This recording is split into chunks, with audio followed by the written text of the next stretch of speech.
আসসালামু আলাইকুম।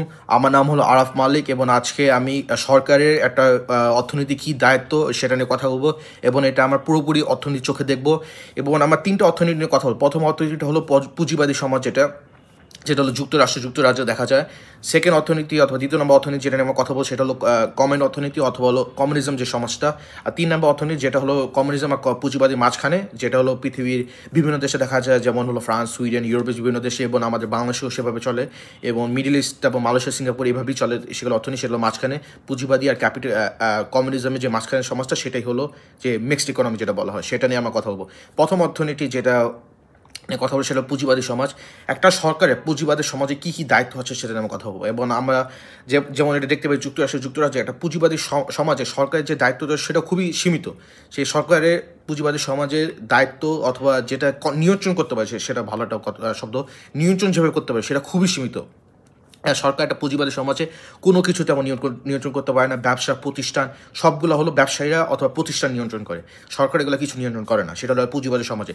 কিন্তু পুঁজিবাদী সমাজে সরকারের দায়িত্ব হলো আইন বানানো, যে আইনের মাধ্যমে কোনো মনোপলি যে শব্দটা, যেটা একটা কোম্পানি সব কন্ট্রোল করে একটা দেশে অথবা সব নিয়ন্ত্রণ করে দেশে, সেটা যেন না হয়, সেটা হলো পুঁজিবাদী সমাজের সরকারের দায়িত্ব।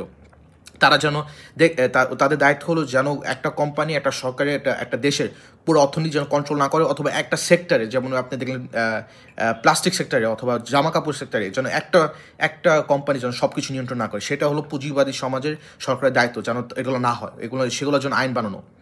এছাড়াও পুঁজিবাদী সমাজের সরকার আরেক দায়িত্বগুলো হলো যে, এবং নিয়ন্ত্রণ কোনো নিয়ন্ত্রণ নাই কোনো ব্যবসার মধ্যে, এবং কোনো দামের মধ্যে কোনো নিয়ন্ত্রণ নাই। দাম হলো সব ব্যবসায়ীরা অথবা যারা উৎপাদনকারী তারা হলো সিদ্ধান্ত নেবে দাম কত হবে, একটা জিনিসের দাম কত, তারা ব্যবসায়ীরা সিদ্ধান্ত নেবে, কিন্তু সরকার এগুলো নিয়ে কোনো সিদ্ধান্ত নেবে না। তারপর এখন কমিউনিজম নিয়ে কথা বলা যাক, যেটা হলো আমরা দেখতে পাই রাশিয়া, তেমন কিউবা, নর্থ কোরিয়া। এগুলো সরকারে কী হয়, সরকার সব নিয়ন্ত্রণ করে। এবং নিয়ন্ত্রণ বলতে সব নিয়ন্ত্রণ বলতে সব কিছুই, এখানে কী উৎপাদন হবে, কীভাবে উৎপাদন হবে, কেমনে কোথায় উৎপাদন হবে, সবগুলো নিয়ন্ত্রণ করে সরকার। এবং কত টাকা একটা জিনিসগুলো পণ্য বিক্রি হবে, সবগুলো সরকার নিয়ন্ত্রণের মধ্যে। এবং যেগুলো হলো পারফেক্ট কমিউনিজম অথবা পারফেক্ট, যেগুলো হলো একবার 100% যেগুলো হলো কমিউনিস্ট দেশ, যেটা আমরা দেখতে পাই নর্থ কোরিয়া, ওখানে কোনো ব্যবসা প্রতিষ্ঠান কোনো এটা অ্যালাউ না, অথবা অ্যালাউ থাকলেও 2-1টা অ্যালাউ, কিন্তু হলো সবগুলো সরকার আন্ডারে, সরকার হলো সব কিছু নিয়ন্ত্রণ করবে। কোন জায়গার দাম কোথায় কী হবে সব সরকার নিয়ন্ত্রণে। এটা হলো কমিউনিজম অথবা কমিউনিজম সরকারের আন্ডারে। এবং আরেকটা 3 নম্বর যে সরকার অর্থনীতি, সেটা হলো মিক্সড ইকোনমি বলা হয়, যেটা হলো পুঁজিবাদী, এটা হলো পুঁজিবাদী, এটা হলো কমিউনিজম। ওটা মাঝখানে যে অর্থনীতি, সেটার মধ্যে হলো যেটা হলো বাংলাদেশ এভাবে চলে, তারপর হলো মিডল ইস্টে অনেক দেশ এভাবে চলে, মধ্যপ্রাচ্য অনেক দেশ এভাবে চলে, তারপর ইউরোপে অনেক দেশ এভাবে চলে, তারপর সিঙ্গাপুর, মালয়েশিয়া, ওগুলো দেশ অনেকভাবে চলে। সেটা হলো সরকারের নিয়ন্ত্রণ পুঁজিবাদী আর কমিউনিজমের মাঝখানে নিয়ন্ত্রণ থাকবে।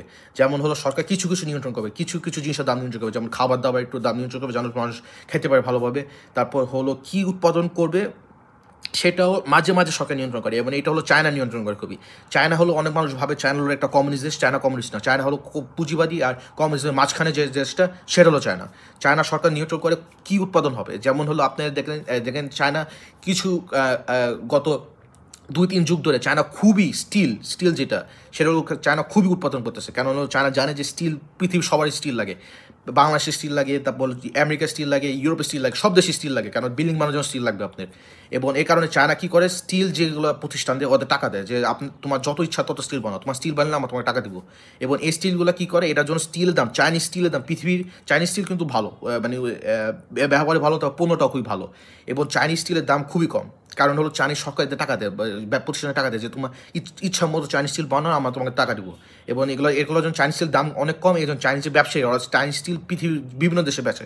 এখন দেখবেন চাইনিজ স্টিল পৃথিবীর সব জায়গায়, আমেরিকা চাইনিজ স্টিল ভরা, কারণ হলো চাইনিজ স্টিল দাম কম, কারণ সরকার এগুলোকে টাকা দেয়। এবং পুঁজিবাদী আর কমিউনিজম সরকারের মাঝখানে যে সরকারটা, সেটা হলো মিক্সড ইকোনমি যে সরকার, এগুলো হয় সাধারণত, যে সরকার সাধারণত যেহেতু এক্সপোর্ট, যেটা রপ্তানি বানানোর জন্য ব্যবসায়ীদের টাকা দিয়ে, তোমার যে রপ্তানি করো তোমাদের আমার এত টাকা দেবে, যে চায়না খুবই করে। এই জন্য চায়না অর্থনীতি আপনি দেখবেন 1990 সালে আমার মনে হয় যে ইন্ডিয়ার চেয়ে চায়না গরিব ছিল, কিন্তু এখন হলো ইন্ডিয়া চেয়ে চায়না এখন মানে 10-12 গুণ ধনী, 10 গুণ মতো ধনী চায়না ইন্ডিয়া চেয়ে এখন। কারণ হলো চায়না সরকার হলো বিভিন্ন উৎপাদনকারীদের, বিভিন্ন ব্যবসায়ীদের হাজার কোটি টাকা দিয়েছে, যে উৎপাদন করার জন্য, রপ্তানির জন্য, উৎপাদন করার জন্য, সব কিছুর জন্য ওরা টাকা দিয়েছিল, যারা ব্যবসায়ীদের জন্য রপ্তানি করার জন্য।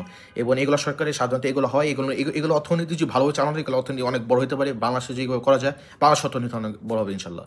এবং এটা হলো তিনটা অর্থনীতি, সেটা হলো পুঁজিবাদী, কমিউনিজম, আর একটা হলো পুঁজিবাদী আর কমিউনিজম মাঝখানে যদি মিক্স করে আমি বলা হয়, সে তিনটা অর্থনীতি নিয়ে কথা বললাম, এবং এইগুলো অর্থনীতি সরকার কী কী করা উচিত সেগুলো নিয়ে কথা বললাম। এই আজকের ভিডিও দেখার জন্য ধন্যবাদ, এবং আগামী ভিডিওতে আমরা এইগুলো নিয়ে আরও কথা বলবো ইনশাল্লাহ।